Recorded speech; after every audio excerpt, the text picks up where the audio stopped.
Everyone has dreamt about being able to fly, to rush through the air like Superman, to make your own path, pick your speed, free as a bird. A roller coaster comes close, but you're still just a passenger on a train. To ride a motorcycle really fast is probably the closest thing you can get to flying without being trapped in a metal box. It's kind of like you're flying. Each year, the latest sport bikes get faster and faster and have an insane amount of horsepower. But what are you going to do with all this power? It's really hard to satisfy the need for speed on regular city streets. The speed limit is so slow you can't get a feeling of flying at all. Or the streets are so full of cars, not even Bo the Miller would be able to zigzag through the traffic without breaking all the bones in his body. Not to mention the expense of all the speeding tickets you'd get. Okay, so I've been bitten by this speed bug and I want to go really fast. I want to go fast. I want to go fast. But I said it first. Well, I don't want to get tickets though. I don't want to crash with a truck. Well, Rick Becker is up at Buttonwillow today. That's right. Do you want to go? Sure. Okay. Let's ride. We arrive at Buttonwillow Racetrack at 7 a.m. The rooster has barely crowed. We're here to follow Rick Becker and see what track day is all about. The bikes need to have all lights taped over, any wheel weights taped over, wires through all the bolts, and the coolant replaced with water or weather, something less slippery if you should crash on the track. The first thing that happens is tech inspection. Okay, person brings their bike up. We normally have them shut the bike off. I'm going to check the levers, make sure they're secure. I'm going to go ahead, I'm going to turn the throttle, make sure it snaps back to the off position in case it comes off the bike. I'm just going to give a good feel of the suspension, feel if there's any looseness or jerkiness in the front end. That's unnatural. I'll stop down here, I'll just check out the linkage here, make sure this is all good. I'll be looking at the fasteners for the race plastic as well. I'll move up to the front, and you can see he's missing some pinch bolts right here. This is a good example of one of the items we're looking for. He's missing 2 on this side and 1 on the other. Obviously, these are pinch bolts for the axle, very important. The front wheel could come off. So we look at this, we just check the whole brake assembly here. Again, I'm gonna make sure there's no play in the front wheel, there's no sloppiness in the bearings that can cause head shake. I'm checking, make sure the brake discs are on nice and tight. I come around, we're taking a quick look at the pads. It's got good pads here. Again, I'll move along, I'll check the race plastic on this side and the fasteners. We'll check the rear brake, just an overall view of the bike. The exhaust is tight. Again, I move to the back. I make sure that there's no play here, there's no excessive sloppiness in the rear end. Just making sure that if he has wheel weights, that they're taped onto the wheel. I'll move up here, I'll make sure that the tail section is good to go. And then I'll ask the person, does he have water wetter? And I'll also kind of scan the tires too. If they're excessively worn, that's up to the individual, but we would let them know. In a nutshell, that's a quick overview of what we're looking for at tech inspection. There are 3 groups: advanced, intermediate, and beginner. Rick is riding in the intermediate group. He was recently moved from the lower group that said he was getting too fast and he needed more challenge. In the pits, there's a lot of technical exchange going on. One thing, for example, is how much air pressure to put in your tires. A lot less pressure on the tire for the racetrack. That way you get more contact patch for the ground, which means you have more of the surface of the tire touching the ground, which basically gives you more grip. On the tire it'll say about 35 psi, but for the racetrack you drop, it really depends on the tire. Some tires you drop 15 pounds, some tires you drop 6. The tires I use, for instance, Michelin, you drop the rear all the way down to 19. Rick and Ademar look over the track map and discuss how to best attack the hardest curves. Especially after the straightaways. Yeah, and I mean, you've got plenty of runoff room, so that's not a big issue.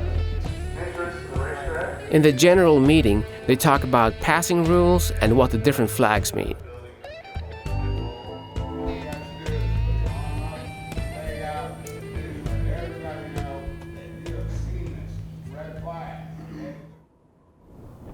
Okay, I'm done, let's ride.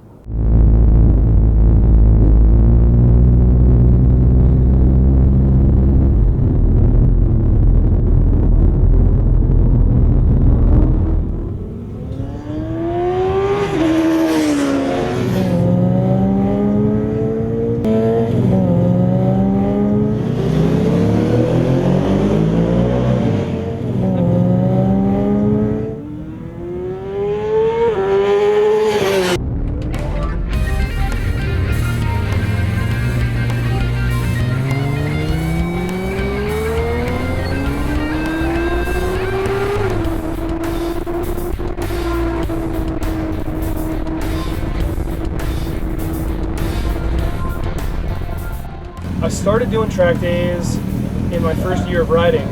I had been riding for a while with some buddies up near Santa Barbara, the 33, the 192, and the 150, which are some of the little twisty areas up in that direction. Me and some of the guys that I was riding with were like, hey, maybe we should take a class and really find out how to ride a little bit quicker on the track. And we took Keith Code's Superbike School out at Streets of Willow. It was probably another 8 or 9 months until I did my second track day.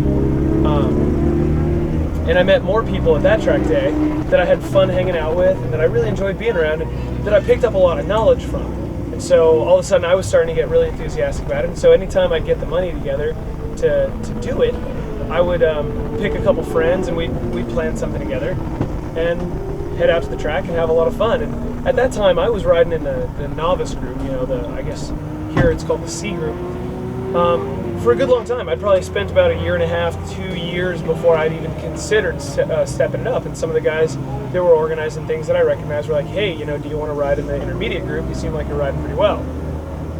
Yeah, hey, why don't I try this? Of course, you get there and all of a sudden everybody's flying by you again and it's very, very new and very different.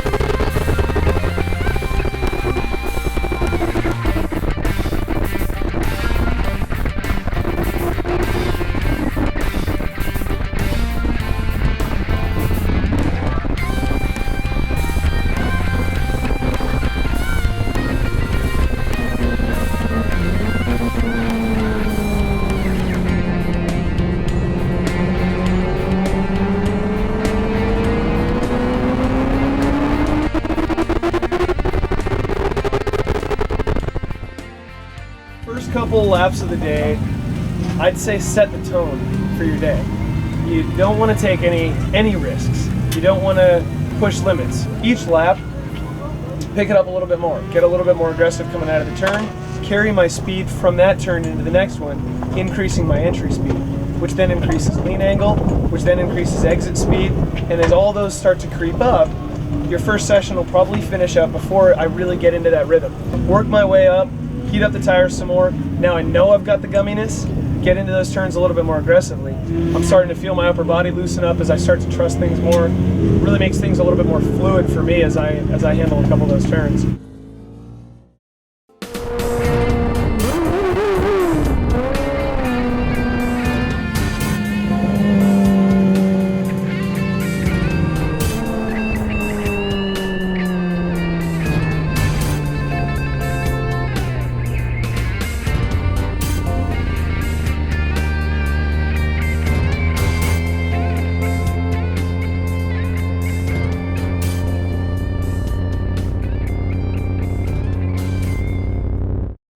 It was nice to get back out there and kind of romp around a little bit again because it's been 4 months. I'm getting more consistent feedback from the front because before it used to be really choppy on the front end. Like I'd be on the brakes getting into the turn and I could feel, I don't know whether it was bottoming out because I'm not that advanced in the suspension terminology, but something was just giving me an unsettling sense. If your rear settles too much or comes too low, that means the front end angle is further up, which causes you to drift out on the turn. See, the lower down the front is, the better turn you have. Yeah. You don't want to put too much because then you get head shake.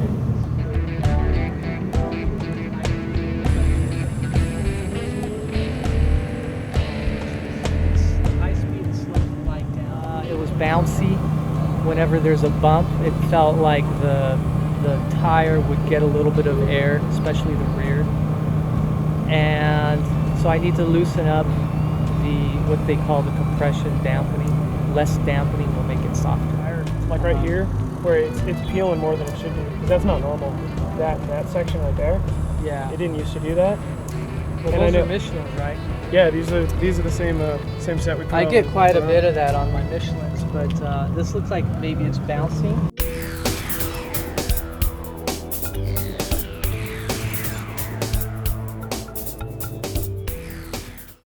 First day on the track. Really scary. How fast were you going?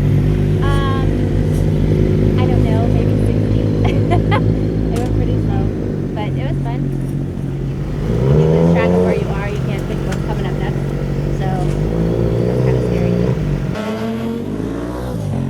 scary. Actually, I got behind an instructor and followed his line, so that was kind of nice to have a little personal attention to help me figure out where to go. And then when you get off, they kind of give you instructions on how to stand your bike up. I leaned over too much and scraped my peg on the first corner, so now I know to like get off my bike a little more so it stands up more.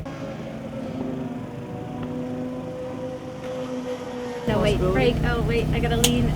Like, it's a little overthinking. If I don't think so much, it'd probably become more natural and be better, but maybe that'll just come gradually with the day.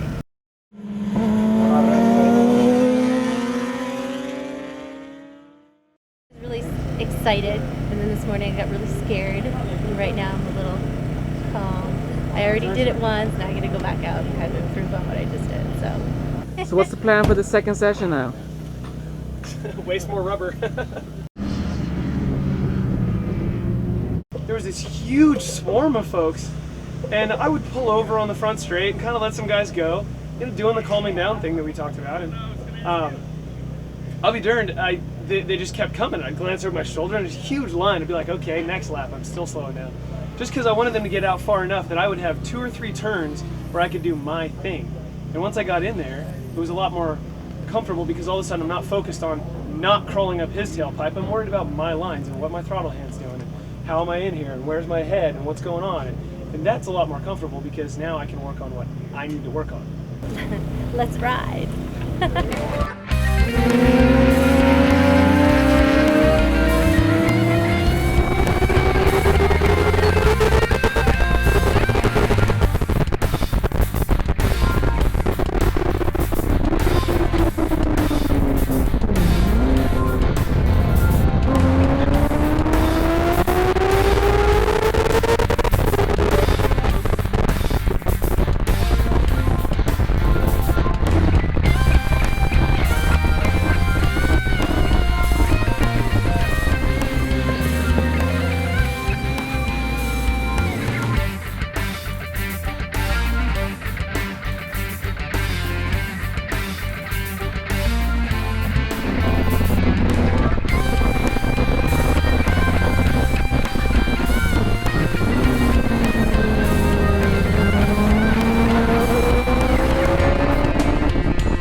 Everybody that parks next to you, everybody that's on a bike is another person trying to accomplish something on their own. So it's very easy to ask people questions, it's very easy to start conversations.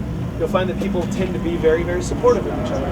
There doesn't tend to be an awful lot of competition between riders unless they've known each other for a long time or they're in the same group and they've been working on the exact same thing. And usually it's a matter of talking trash as opposed to sincere competition. Different track days and different track day groups have different feels to them depending on the culture that track day and the rules that track day implements. Part of the reason that I like riding with the guys that take it to the track is that they support safer riding. Guys tend to turn into egomaniacs when they put their pride on the line. I don't have anything to prove to anybody else out here, I'm just trying to improve my skills. So track days are the perfect place for individuals to work on things and work on it with other people of the same mindset, people of the same heart. That's where it's kind of nice. You get that support.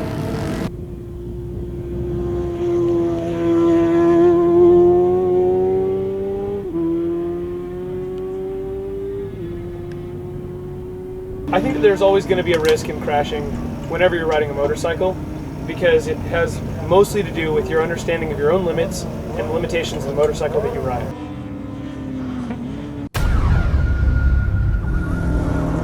because if you do have an accident, you're likely going to slide out for quite some ways, maybe do a little bit of tumbling, but your best bet is to come to a smooth stop by sliding as opposed to impacting something solid, and that's where most of the broken bones come from, that or tumbling on uneven terrain.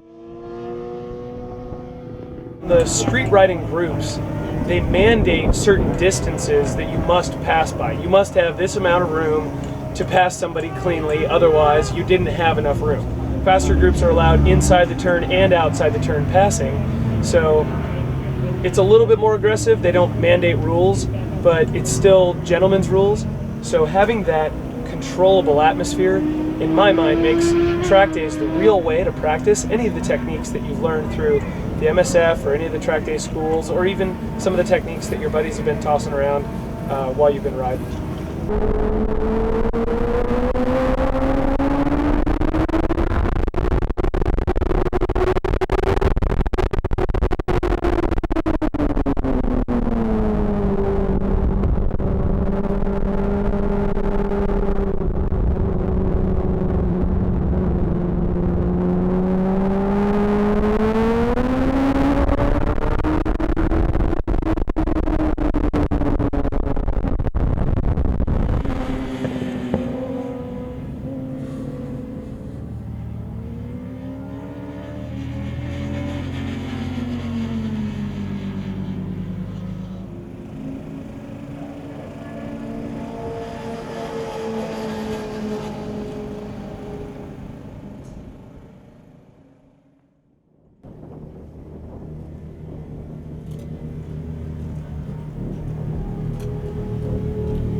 Still in one piece. Okay, that rocks.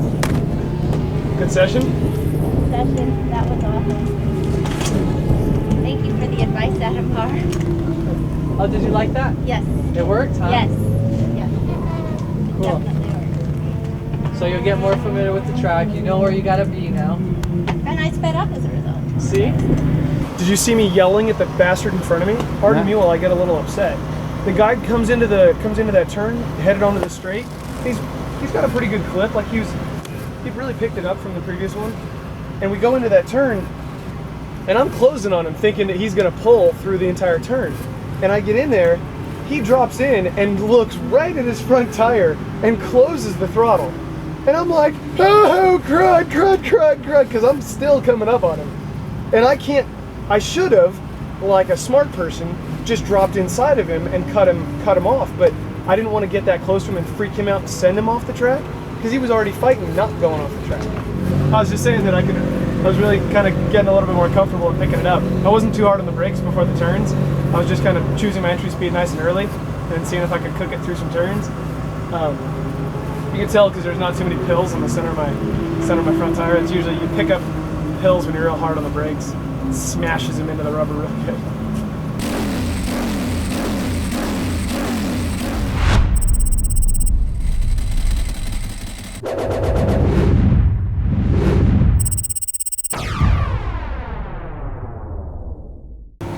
We were going around Riverside Turn. It's the back bend, big, wide, fast sweeper. I was accelerating coming out of the previous turn, dipping into that one as a left-hander, and he was doing the same, and he'd already closed up some distance on me, so he was pretty close. He misshifted, and to not lock up the rear tire, he grabbed the clutch really fast so that he could just coast and not spin it up. When he did that, he picked up some speed, and coincidentally I misshifted about the same time, which slowed me down for a split second, but then I was back on the gas. By the time I was back on the gas, he'd flown by me, and that's when we connected and did the thing. And that was when I went up and over and around and had some fun in the dirt. Nice day at the track. Let's ride! Wasn't that supposed to be the last comment?